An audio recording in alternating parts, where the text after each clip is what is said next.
Hello everyone, welcome to the class of Basic Mathematics.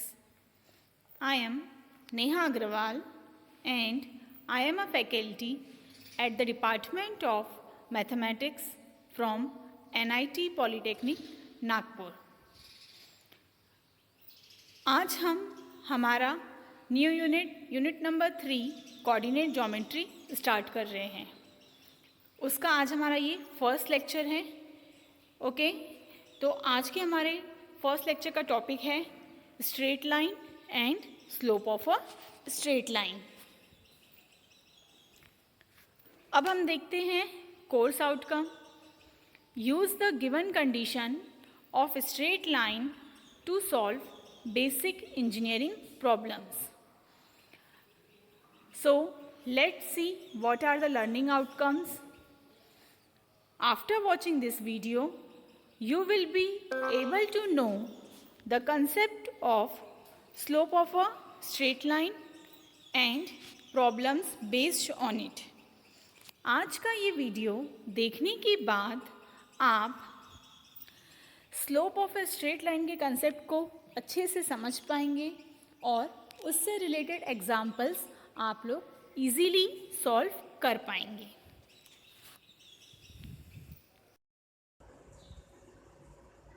So let's start new unit. आज हम हमारा next unit number 3 start कर रहे हैं। हमारा यूनिट नंबर 3 है कोऑर्डिनेट ज्योमेट्री। ओके, आपने कोऑर्डिनेट ज्योमेट्री ये नाम पहले भी सुना होगा। ओके, इसमें हम क्या पढ़ते हैं, एंगल्स के बारे में, लाइन के बारे में, स्लोप के बारे में। ठीक है, इन सब से रिलेटेड जो भी स्टडी है हम वो इस यूनिट में करने वाले हैं। ओके, इसमें सब में पहले इस यूनिट के हेडिंग में और भी क्या है, straight line. Okay, straight line सभी को पता है, कोई भी लाइन हो सकती है बट वो कैसे होना चाहिए, स्ट्रेट होना चाहिए। ओके, कैसी भी लाइन रहे लेकिन कैसी होना चाहिए, वो स्ट्रेट। ठीक है, ये भी एक लाइन है, इसे भी हम कह सकते हैं स्ट्रेट लाइन। इस तरह से भी लाइन ड्रॉ कर सकते हैं आप, इस तरह से भी ड्रॉ कर सकते हैं, इस तरह से भी ड्रॉ कर सकते हैं। ठीक है, इस तरह से किस तरह से भी आप लोग कोई भी वे से लाइन को ड्रॉ कर सकते हैं। इन सभी लाइन को हम क्या कहते हैं, स्ट्रेट लाइन कहते हैं। ओके, इसके बाद हम एक और न्यू वर्ड यहाँ पर पढ़ेंगे जो कि समय पहले आपको उसका मतलब समझ में आना चाहिए। ओके, तो क्या है, इंक्लिनेशन ऑफ अ लाइन, किसी भी लाइन का इंक्लिनेशन। ठीक है, तो देखिए इंक्लिनेशन का मतलब क्या होता है। हम इस तरह से एक्सिस ड्रॉ करते हैं, ये है हमारा एक्स एक्सिस और ये है वाई एक्सिस। ओके, अगर इन एक्सिस के ऊपर से कोई भी लाइन क्रॉस होके जाती है, ओके, ये है हमारी लाइन एल, तो यहाँ पर वो क्या बना रही है, एंगल बना रही है। क्या बना रही है, एंगल। ठीक है, एंगल, इस एंगल को हम ले लेते हैं थीटा। ठीक है, इंक्लिनेशन मतलब हिंदी में कहा जाए तो उसे कहते हैं झुकाव। ठीक है, किसी लाइन के ऊपर जो भी ऐसे झुकाव आ जाता है उसकी वजह से जो एंगल फॉर्म होता है उसे हम यहाँ पर क्या कहेंगे, इंक्लिनेशन। उसे हम क्या कहेंगे, इंक्लिनेशन। किसी लाइन की वजह से, लाइन ड्रॉ होने की वजह से यहाँ पर जो एंगल बनता है उसे हम क्या कहते हैं, इंक्लिनेशन। ओके, इस तरह से भी हो सकता है या फिर इस तरह से भी हो सकती है वो लाइन। ये हमारी एक्स एक्सिस, ये वाई एक्सिस। ओके, इस तरह से भी लाइन ड्रॉ हो सकती है। तो ये भी यहाँ पर भी एंगल फॉर्म हुआ, तो ये एंगल क्या कहलाएगा, इंक्लिनेशन। ठीक है, क्या कहलाएगा, इंक्लिनेशन। तो इंक्लिनेशन का मतलब समझ में आया, किसी लाइन की वजह से, ठीक है, क्या बनता है, जो भी एंगल बनता है, एंगल फॉर्म होता है, उसे हम क्या कहते हैं, इंक्लिनेशन कहते हैं।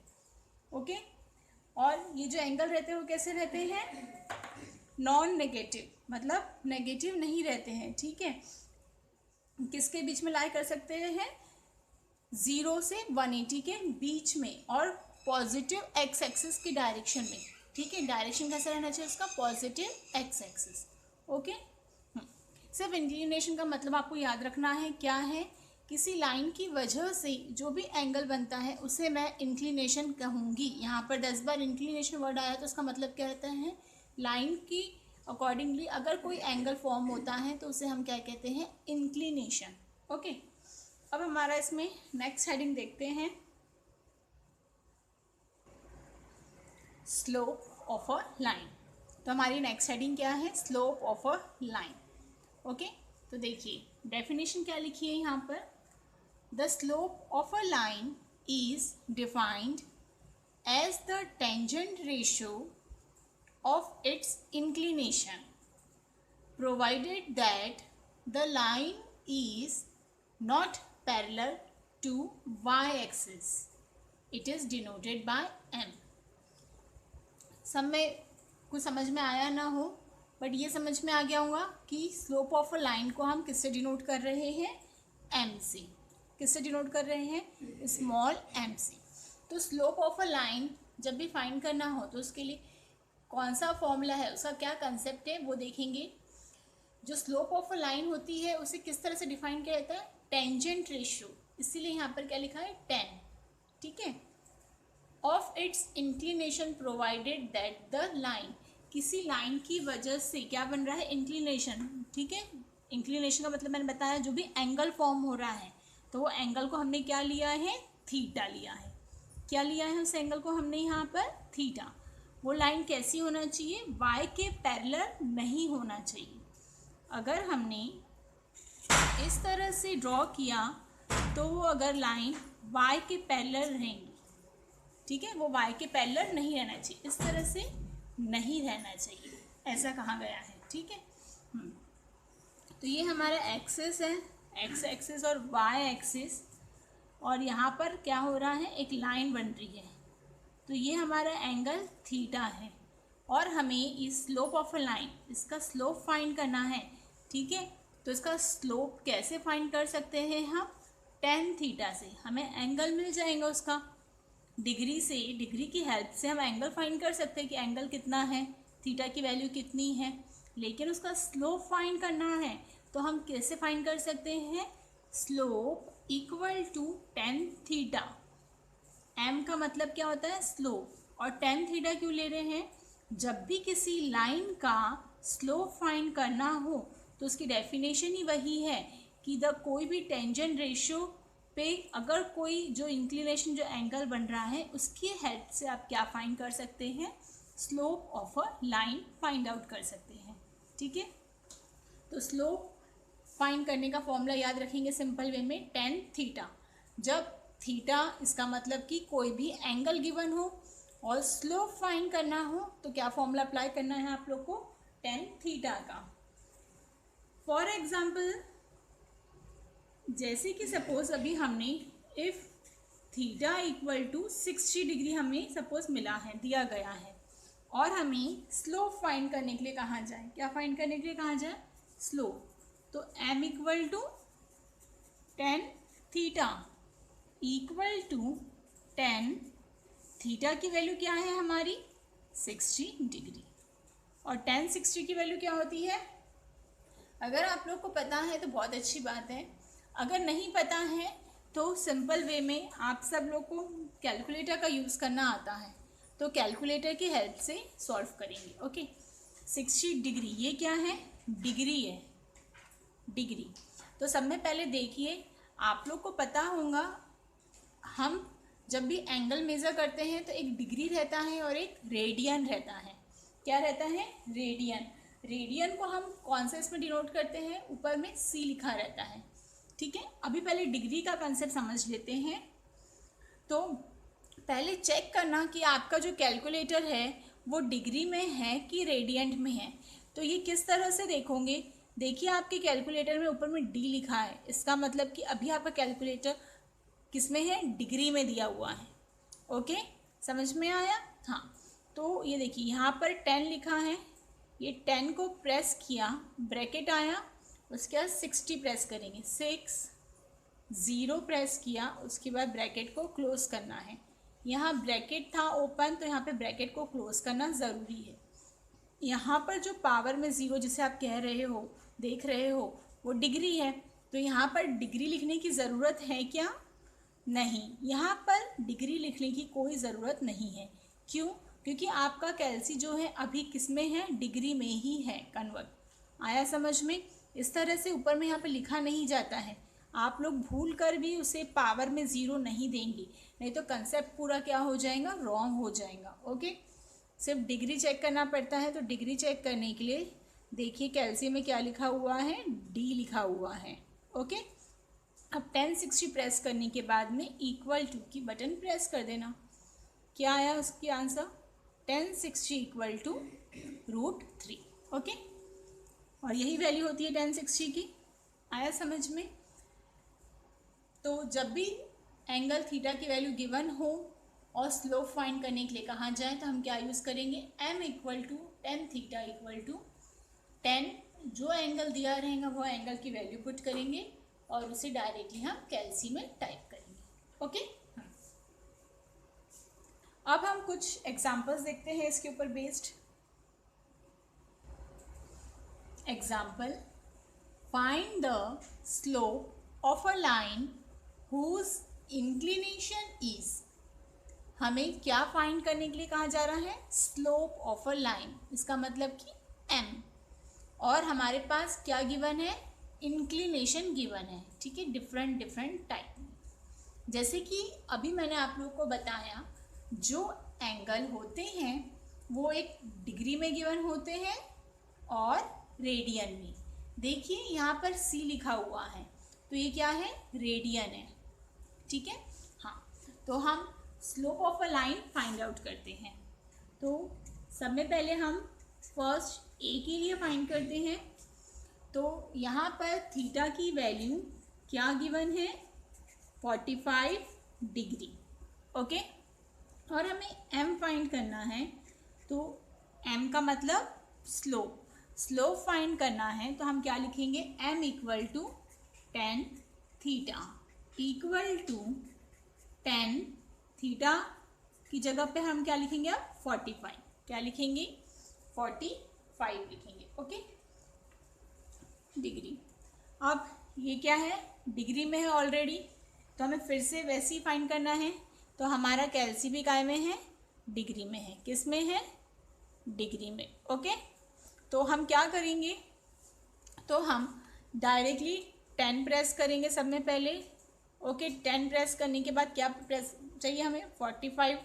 तो 4 और 5 को प्रेस कर दिया और उसके बाद ब्रैकेट को क्लोज किया। यहाँ से ब्रैकेट को क्लोज करना नहीं भूलेंगे। ओके, और उसके बाद क्या लगा दोगे? इक्वल टू का साइन। क्या लगा दोगे? इक्वल टू का साइन लगा दोगे। ओके, तो 1045 इक्वल टू क्या आ गया है? 1045 इक्वल टू 1। ओके,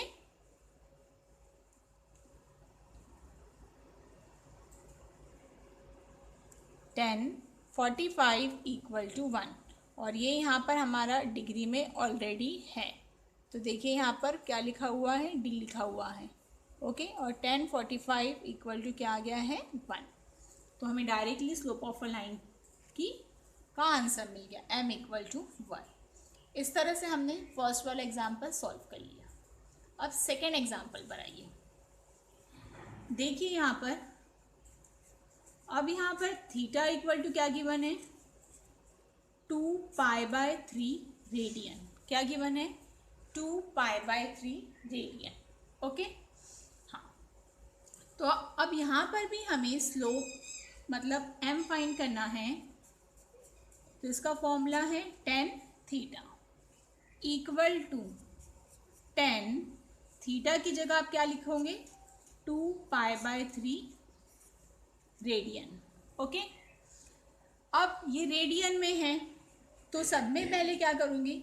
हाँ, आप कैल्सी में इसे डिग्री रेडियन में भी सॉल्व कर सकते हो, लेकिन ज़्यादातर क्या होता है? डिग्री में ही आते हैं और आपका कैल्सी डिग्री में ही रहता है। तो हमारे बताने के बाद भी आप लोग यहाँ पर उसे रेडियन में कन्वर्ट करना भूल जाते हैं। मैं आपको बताने वाली हूँ अभी कि रेडियन में कैसे कन्वर्ट होता है। लेकिन जब भी आप एग्जाम्पल सॉल्व करोगे तो आप लोग क्या करेंगे, आप लोग रेडियन को डिग्री में कन्वर्ट करके ही सॉल्व करोगे। आया सभी को समझ में? ठीक है, कुछ नहीं करना है, सिर्फ पाई की जगह आप लोग को क्या लिख देना है, 180। क्या कर देना है, पाई की जगह 180 लिख देना है। ठीक है, तो हम इसे सब में पहले क्या कर रहे हैं, अब 2 एज इट इज़ लिखा हमने, रेडियन को डिग्री में कन्वर्ट करना है तो पाई की जगह हम लिख रहे हैं 180/3। तो ये क्या हो गया, डिग्री में कन्वर्ट हो गया। आप लोग रेडियन में टाइप करके भी कैलकुलेटर में आंसर लिख सकते हैं, बट ज़्यादातर क्या होता है, अभी आप लोग का MCQ पैटर्न में पेपर रहेगा तो वहाँ पर ऐसा हो सकता है कि डिग्री में कन्वर्ट करने के बाद ही ऑप्शन दिए हो, इसीलिए। ठीक है, क्योंकि यहाँ पर सभी एग्जाम्पल को डिग्री में कन्वर्ट करने के बाद ही आंसर ज़्यादातर दिया हुआ रहता है, हम इतने टाइम से देख रहे हैं तो। ठीक है, इसलिए आप लोग सभी याद रखेंगे कि जब भी रेडियन में गिवन रहेगा तो आप लोग उसे डिग्री में कन्वर्ट करेंगे। ओके, तो हम डिग्री में कन्वर्ट करते हैं इसे। देखिए, तो डिग्री में कन्वर्ट हो गया, तो अब इसके बाद आपको टाइप करना आता ही है सभी को। ये देखिए, डिग्री के लिए यहाँ पर दिखाई दे रहा है D। ओके, ये D है, हम 10 प्रेस करेंगे। 10 प्रेस करने के बाद में अब हमारे पास एक टर्म न्यूमरेटर में है और दूसरा टर्म डिनोमिनेटर में। उसके लिए हम ये 3rd नंबर की बटन प्रेस करेंगे। न्यूमरेटर में हमें क्या चाहिए, 2 × 180। ये आपको सभी को आता ही है। अब ये जो आपका लाइन ब्लिंक हो रही है उसे आपको नीचे लाना है, तो ये जो रिप्ले की बटन है उसे नीचे की तरफ प्रेस कर दिया और फिर 3 प्रेस कर दिया, तो यहाँ पर 3 आ गया। अब क्या करना है, फिर से रिप्ले की बटन में साइड से प्रेस किया तो ये लाइन कहाँ पर आ गई, इस साइड में। तो अब क्या करना है, ब्रैकेट को क्लोज करना है। ओके, और उसके बाद इक्वल टू की बटन दबा देना है। तो क्या आंसर आ गया इसका, इसका आंसर आ गया है -√3। ओके, क्या आंसर आ गया है, -√3। इस तरह से हमने क्या किया, रेडियन को डिग्री में कन्वर्ट किया और सॉल्व किया। ठीक है, ये हो गया सॉल्व। अब यहाँ पर ध्यान देंगे, अभी आपका कैल्सी काय में है, डिग्री में है। इसे क्लियर कर लेते हैं। ओके, डिग्री में है, सभी को दिखाई दे रहा है। ओके, देखिए डिग्री में है अभी। अब ये डिग्री जो D लिखा है यहाँ पर, इसे रेडियन में R में कन्वर्ट करने के लिए क्या करना पड़ता है, शिफ्ट दबाना पड़ता है और उसके बाद में मोड की बटन दबाना पड़ता है। तो देखिए इस तरह से कुछ स्क्रीन आ गई। तो इसमें 3 नंबर पे जो लिखा है DEG, इसका मतलब होता है डिग्री, और RAD जो 4 नंबर पे लिखा है उसका मतलब होता है रेडियन। तो 4 नंबर की अब बटन प्रेस करिए तो आपका देखिए यहाँ पर आ गया है रेडियन। क्या आ गया है, रेडियन। ओके, अब ये रेडियन में आ गया। अब ये जो रेडियन वाला टर्म है आप लोग कैल्सी में वैसे ही फिर से टाइप कर सकते हैं। 10 की बटन दबाया। ओके, उसके बाद क्या किया, फिर से ये 3rd नंबर की बटन को प्रेस किया। न्यूमरेटर में हमें क्या चाहिए, 2 पाई चाहिए, तो हमने यहाँ पर 2 प्रेस किया। अब आपको पाई चाहिए, तो देखिए पाई कहाँ पर रहता है, ये आंसर के बाजू में जो बटन है वहाँ पर पाई है, लेकिन पाई कौन से कलर का बना है, सिल्वर कलर में बना हुआ है। तो इसका मतलब क्या है, वो पाई अगर आप अभी डायरेक्टली प्रेस करूँगी तो वहाँ पर पाई नहीं आता है। तो क्या करना पड़ता है, पाई लाने के लिए शिफ्ट की बटन दबाना पड़ता है और फिर ये बटन प्रेस करने से पाई की बटन आता है, मतलब पाई वहाँ पर आ जाता है। ओके, अब ये लाइन को हमें डिनोमिनेटर में लाना है, तो रिप्ले की बटन को नीचे की तरफ दबाया, फिर हमने 3 लिखा, फिर रिप्ले की बटन को साइड से दबाया और ब्रैकेट को क्लोज किया। ओके, और फिर इक्वल टू की बटन प्रेस किया, तो देखिए आंसर आ गया -√3। ओके, कुछ कुछ इसमें जिसमें पॉइंट्स में आंसर रहता है उसमें थोड़ा सा फ्लक्चुएशन आता है, आ रहा है समझ में, नहीं तो सेम ही आंसर आएगा। तो आप लोग अगर रेडियन में जब दिया है तो अगर भूल से भी रेडियन को में कर रहे हो तो वहाँ पे चेक करना वहाँ पे R है या नहीं। जैसे कि देखिए यहाँ पर R लिखा है अभी,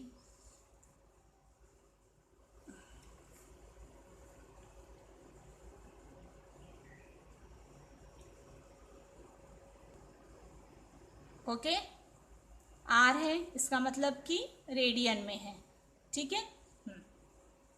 डिग्री में रहा और आप लोगों ने 2π/3 प्रेस किया तो आंसर करेक्ट नहीं आता है। आया सभी को समझ में? तो इस तरह से हम क्या फाइंड कर सकते हैं, इस तरह से हम slope of a line find out कर सकते हैं। और नेक्स्ट C1 क्या है हमारा, सी में फिर से यहाँ पर थीटा इक्वल टू क्या गिवन है, 150। हमें m फाइंड करना है तो m equal to 10 theta equal to 10 150 degree. जैसे मैंने अभी बताया वैसे ही आप लोग सेम क्या करेंगे, फिर से कैलसी में टाइप करेंगे। ओके, तो कैलसी में टाइप करेंगे आप लोग तो 10 150 का आंसर क्या आ जाएगा, सभी चेक करके देखेंगे, इक्वल टू -1/√3। ओके,